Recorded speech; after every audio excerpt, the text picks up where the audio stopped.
12 साल की मौन के बाद बोले ये 4 अक्षर। संत सियाराम बाबा भगवान राम के प्रति अपनी अनन्य भक्ति के लिए प्रसिद्ध थे। अपने जीवन के शुरुआती दौर में उन्होंने 12 साल तक मौन साधना की थी। इसके लिए वे विशेष सम्मानीय थे। लेकिन उनको लोकप्रियता उन 4 पहले अक्षरों से मिली थी, जो मौन टूटने के बाद उनके पहले शब्द थे। ये 4 अक्षर थे सियाराम। तब से ही उनका नाम सियाराम बाबा पड़ गया।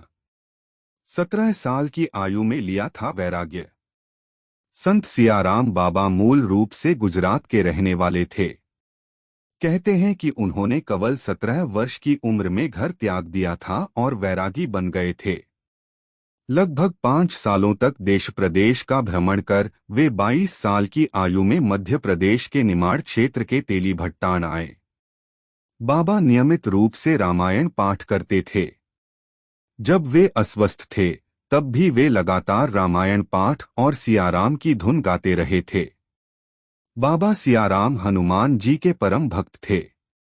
भीषण गर्मी हो, सर्दी हो या भारी बारिश, बाबा सिर्फ लंगोटी पहनकर रहते थे। मान्यता है कि उन्होंने साधना के माध्यम से अपने शरीर को मौसम के अनुकूल बना लिया था।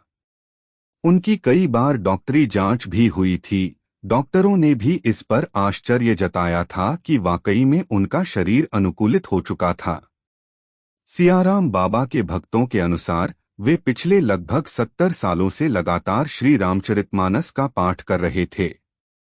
उनके आश्रम में श्री राम धुन 24 घंटे चलती रहती थी। बताया जाता है कि वे भक्तों और साधकों से मात्र 10 रुपए भेंट ही लेते थे।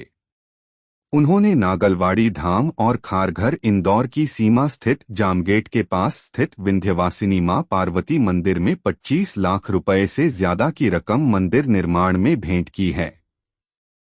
उन्होंने अयोध्या में श्री राम मंदिर निर्माण में भी 2 लाख रुपए भेंट भेजा था।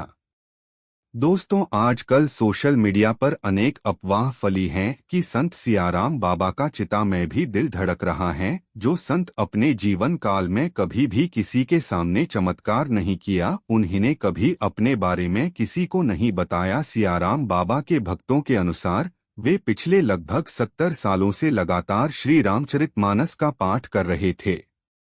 उनके आश्रम में श्री राम धुन 24 घंटे चलती रहती थी। बताया जाता है कि वे भक्तों और साधकों से मात्र 10 रुपए भेंट ही लेते थे। उन्होंने नागलवाड़ी धाम और खारघर इंदौर की सीमा स्थित जामगेट के पास स्थित विंध्यवासिनी मां पार्वती मंदिर में 25 लाख रुपए से ज्यादा की रकम मंदिर निर्माण में भेंट की है। उन्होंने अयोध्या में श्री राम मंदिर निर्माण में भी 2 लाख रुपए भेंट भेजा था।